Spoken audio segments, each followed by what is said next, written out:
যে বাবু স্কুল থেকে আসার পর তাকে নিয়ে আমি একটু ছাদে গিয়েছিলাম আর কিছুটা শাক নিয়ে আসছি আমি।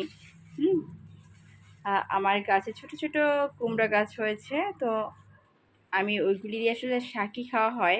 আমি তো আর সবজির আশা করি না, কারণ যত্ন করতে হয় প্রচুর, তো সেই জন্যই আমি শাক। এদিকে আমার আর রোদেলার পিৎজা বানানোর প্রস্তুতি চলছে। আমি কাটাকুটি করে দিয়েছি আর রোদেলা বাকিটা সবই করেছে সে। আমি চাই রোদেলা আস্তে আস্তে অনেক কিছুই শিখুক, কারণ বাচ্চাদের সব কিছুই জীবনে শেখা দরকার আছে। যেমন আমরা 4 বোন কিন্তু বিয়ের আগে তেমন কোনো কিছুই শেখা হয়নি আমাদের, কিন্তু তাই বলে আমরা কি পারি না, পারি। তারপরেও প্রথম প্রথম তো হিমশিম খেয়েছি।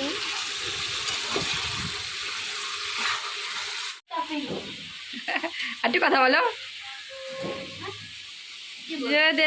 রোদেলা সে স্কুল থেকে এসে 15 মিনিট রেস্ট নিয়ে সে এবার পিৎজার টপিকটা বানায় নিচ্ছে, আর আমি যাচ্ছি অন্য কাজে। এখানে আমি ময়দা নিয়েছি এবং লবণ, ইস্ট নেব। এটা দিয়ে আমি কুসুম গরম পানি দিয়ে আমি মাখিয়ে নেব।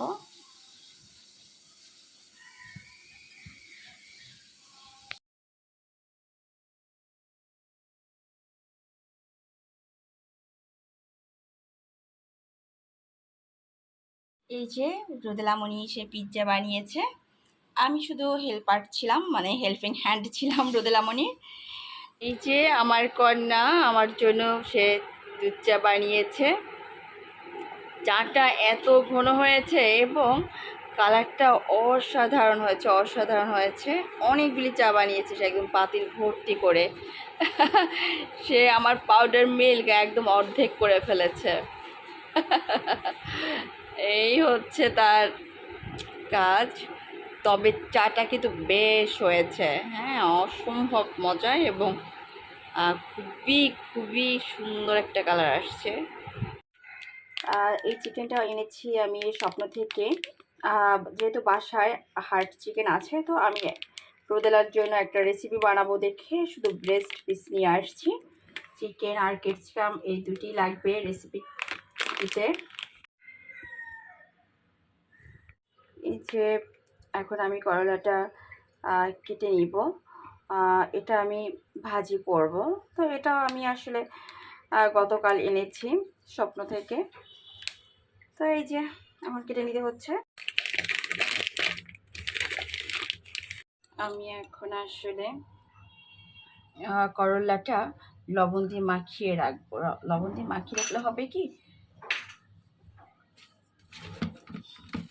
এটা তিতাটা একটু কম লাগবে, হ্যাঁ, যার জন্য আমি লবণ দিয়ে এবার মাখিয়ে রাখছি।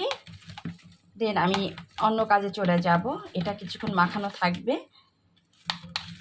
এবার আমি পেঁয়াজ কাটবো, তারপরে মাছটাকে কেটে নিব।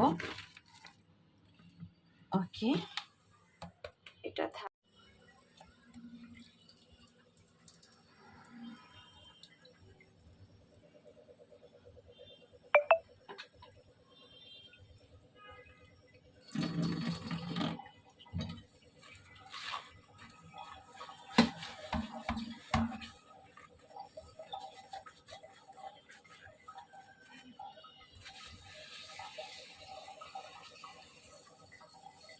তাওয়া গরম হয়ে গিয়েছে। এবার আমি সরষের তেল দিয়ে দিচ্ছি। তো আমি আসলে তেলটা একটু কম খেতে চাই, কিন্তু আলটিমেটলি বেশি খাওয়া হয়ে যায়। বিসমিল্লাহ। তেল যত কম খাওয়া যায় আসলে ততই কিন্তু ভালো। তেল, তারপর মশলাপাতি, হ্যাঁ। তো আমি চেষ্টা করি আসলে কম তেল খাবো, কিন্তু যতটুকু খাই তাও আসলে বেশি হয়ে যায়।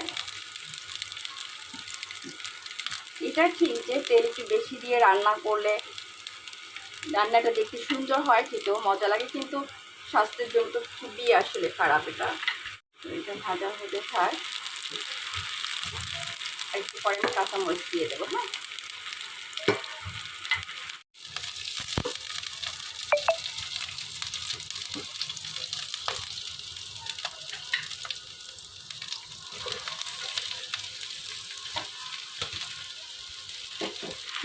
হালকা করে হলুদের গুঁড়াটা দিয়ে দিচ্ছি,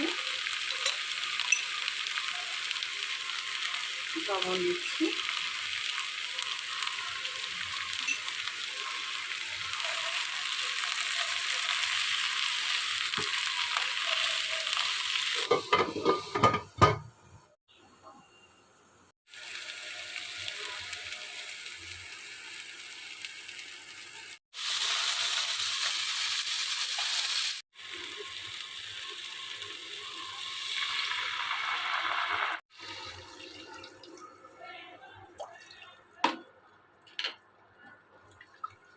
মাছটা যে বাটিতে মাখিয়েছি সেই বাটিতেই আবার তুলে রেখেছি ভেজে।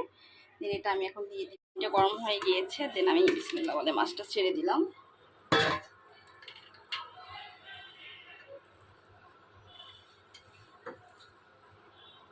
এবার আস্তে আস্তে হতে থাক।